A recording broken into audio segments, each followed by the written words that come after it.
Hello students, आज इस video में हम 11वीं क्लास मैथमेटिक्स में चैप्टर 5 सममिश्र संख्याएं और द्विघातीय समीकरण पाठ में हम लोग क्या पढ़ने वाले हैं। आर्गन तल क्या होता है और किसी सममिश्र संख्या को हम ध्रुवीय रूप में कैसे बदलते हैं, ये दो मुख्य टॉपिक होगा। और किसी सममिश्र संख्या का मापांक कैसे ज्ञात करते हैं, इन सब बातों को मापांक और फिर उसका गुणांक क्या होता है, इन सब बातों को हम लोग पढ़ेंगे। तो आइए एक एक करके देखते हैं। सबसे पहले हम आर्गन तल को ही डिफाइन करते हैं कि आर्गन तल क्या होगा।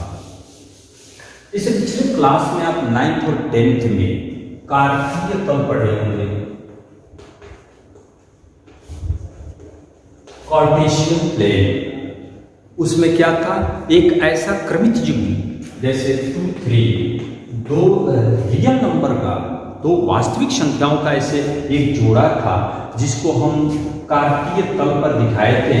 इसमें जो क्षैतिज लाइन है इसे हम x अक्ष नाम दिए थे, जो ऊर्ध्वाधर लाइन है इसे y अक्ष नाम दिया गया था और इसे मूल बिंदु नाम दिया गया था। जैसे इस पॉइंट को दिखाना है, ये सब साधारण बातें हैं, आपको सब कुछ पता है। 2, 3 लगभग यहाँ होगा, तो इसे हम बोलते हैं कार्तीय तल। अब यहाँ जो सममिश्र संख्याएं हैं, जैसे मान लीजिए a प्लस आई बी, सममिश्र संख्या का मानक रूप a प्लस आई बी होता है।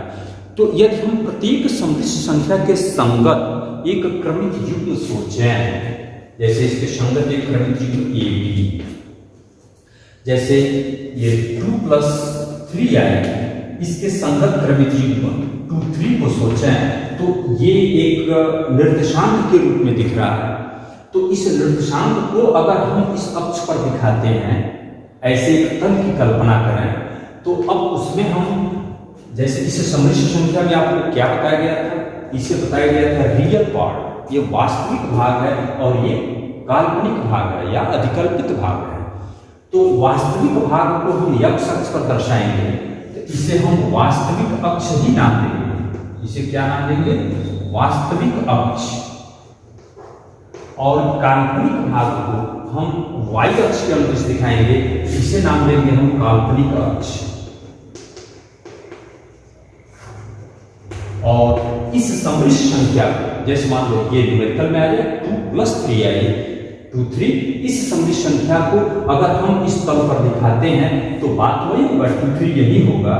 तो अब ये जो तल है इसे आर्गन तल कहते हैं। इसे क्या बोलेंगे, आर्गन तल बोलते हैं, या एक नाम और देते हैं सम्मिश्र तल। इसे सम्मिश्र तल भी नाम देंगे। अब कार्तीय तल नाम हट जाएगा, सम्मिश्र तल नाम देंगे, आर्गन तल नाम देंगे। तो क्या हुआ, आर्गन तल क्या है, सम्मिश्र तल क्या है। जब हम किसी सम्मिश्र संख्या को उसके संगत एक क्रमित युग्म में रिप्रेजेंट कर लें और उस क्रमित युग्म को अगर हम इस अक्ष पर दर्शाएं, क्षैतिज लाइन को वास्तविक अक्ष नाम दें, काल्पनिक अक्ष को y अक्ष के अनुदिश नाम देते हैं, तो इस तल को हम आर्गन तल नाम देंगे, सम्मिश्र तल नाम देंगे। अब यहाँ कुछ और पॉइंट्स हैं, जैसे कोई सममिश्र संख्या इसको हम दिखाते हैं ए बी, मानक रूप में आइए ये ए बी, तो आप क्या दिखाएंगे, ए और बी यहाँ कहीं। और सममिश्र संख्या को हम जेड से नोट भी करते हैं, तो ये हो गया जेड ए बी। अब इसको अगर हम मूल बिंदु से मिला दें, इसका नाम बी रखते हैं, तो इस रेखाखंड की जो लंबाई होगा, इस रेखाखंड की जो लंबाई होगा, उस लंबाई को हम बोलेंगे इस सममिश्र संख्या का मापांक। इस सममिश्र संख्या का क्या, मापांक, मॉडुलस। तो ये होगा कितना, आप थोड़ा सा 10वीं क्लास के हिसाब से देखें, रेखागणित में आइए, ये ए बी निर्देशांक है, तो ये पॉइंट ए होगा और ये बिंदु बी होगा। इस रेखाखंड की लंबाई बी होगा, इसका लंबाई ए होगा। तो इसमें अगर पाइथागोरस प्रमेय लगाते हैं तो इसका मान क्या होगा, a² प्लस b² होगा।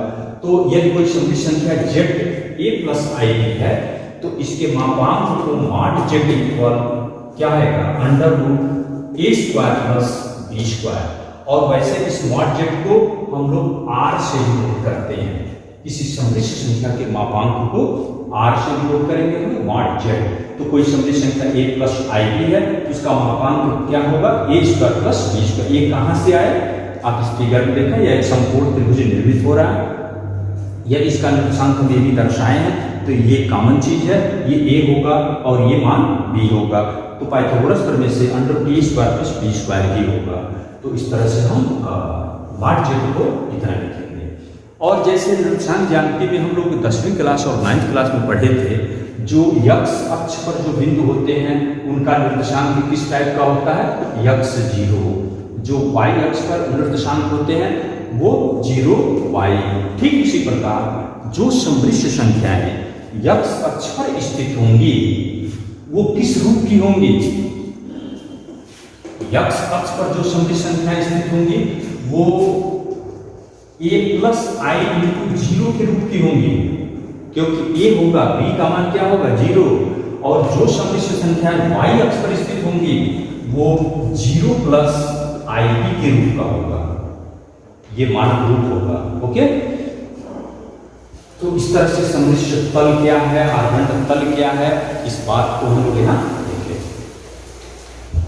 अब हम लोग पढ़ते हैं समृद्ध संख्या का ध्रुवीय निरूपण क्या है, polar representation of a complex number. जैसे मान लीजिए कोई समृद्ध संख्या z equal x plus i Y है, इसको आर्गन तल पर, समृद्ध तल पर कैसे दिखाए इसको, ये अक्ष या इसको वास्तविक अक्ष नाम दिए, इसे काल्पनिक अक्ष नाम दिए। तो यहाँ एक पॉइंट z है जिसका निर्देशांक x y लेकर चलते हैं, तो यही बिंदु इस समृद्ध संख्या z को निरूपित करता है। और यहां से समृद्ध संख्या का मापांक r को कैसे निकाले, under root x square plus y square. तो कोई भी समृद्ध संख्या दी गई है तो एक तरह से इसे हम p नाम देते हैं, तो p की लंबाई आप इस फार्मूले से ज्ञात कर सकते हैं। ओके, ये OP लाइन है, एक्स अक्ष की धन दिशा के साथ जो भी कोण बनाता है, इस एंगल को हम ये बोलेंगे इस समृद्ध संख्या z का कोणांक, इसे क्या बोलेंगे, कोणांक। इसे आर्गुमेंट, कोणांक या आयाम भी नाम देते हैं, ध्यान दीजिएगा, इसे दो नाम देंगे, कोणांक या आयाम। Argument of z, argument of complex number. तो क्या है आर्गुमेंट, इस वास्तविक अक्ष के धनात्मक दिशा से, ये मुख्य दिशा होगी, इसके साथ जो समृद्ध संख्या OP जो भी एंगल बनाएगा उस एंगल को हम क्या बोलेंगे, आर्गुमेंट कोणांक बोलेंगे। ये क्या है, r। अब ऐसे मानिए कोई ऐसी समृद्ध संख्या हो जिसका कोणांक आपको पता हो 45 डिग्री, उसका मापांक भी पता हो 5 सेंटीमीटर, तो इसको खींचना हो तो आप पुनः खींच सकते हैं 5 सेंटीमीटर लंबी रेखा इस x अक्ष के साथ 45 डिग्री कोण बना, यही पॉइंट मिलेगा। यही अगर इसी समृद्ध संख्या z का कोणांक 45 और मापांक 5 है तो शायद हम 45 डिग्री कोण बनाएंगे, 5 सेंटीमीटर लाइन खींचेंगे तो इसी पॉइंट P पर आ जाएंगे। इस P को प्रकट करने की दो विधियां आ रही हैं, एक तो x y निर्देशांक पता हो तब भी आप इस पॉइंट को ढूंढ सकते हैं। हम क्या बोल रहे हैं, बात समझ में आ रहा है। जैसे सपोज दैट इसका निर्देशांक 2 3 है तो 2 3 इस पर आ जाएंगे आप। अगर इस तरह से पता हो 2 3 नहीं पता है, इस तरह से पता हो, उसका r पता हो, r क्या है, कोणांक मापांक, और थीटा क्या है, कोणांक, ये दो चीजें पता हो तो हम क्या इस बिंदु को शो कर सकते हैं कि नहीं, आराम से कर सकते हैं। आप 45 डिग्री जो भी कोण है थीटा, आप थीटा यहाँ बनाएंगे और r लंबाई का रेखाखंड उसको खींचकर किसी पॉइंट P पर पहुंच जाएंगे।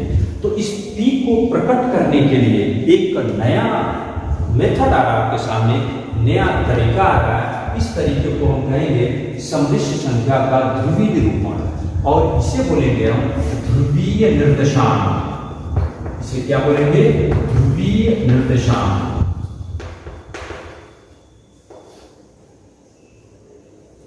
इसे बोलेंगे हम ध्रुवीय निर्देशांक। ये मापांक और गुणांक के पद होते हैं। तो अब यहां पर इस यक्ष के बारे में सोचें। अगर यहां से मिलाते हैं, यही यक्ष होगा, ये वाई हो। अगर ट्रिग्नोमेट्री में आ जाए तो यक्ष बराबर क्या लिख सकते हो? यक्ष बराबर आर कॉस थीटा। कोई डाउट नहीं होना चाहिए। क्यों?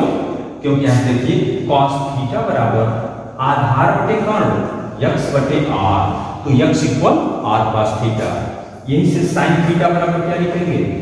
लंब बटे कर्ण वाई अपॉन आर, तो वाई बराबर आर साइन थीटा होगा। Y equal r sine theta. अगर ये मान इसमें पुटअप करना है तो जेड बराबर क्या आएगा? यक्ष r cos theta plus i, y क्या हो गया? R sine theta. इसमें से आर कॉमन लेते हैं, cos theta plus i sine theta.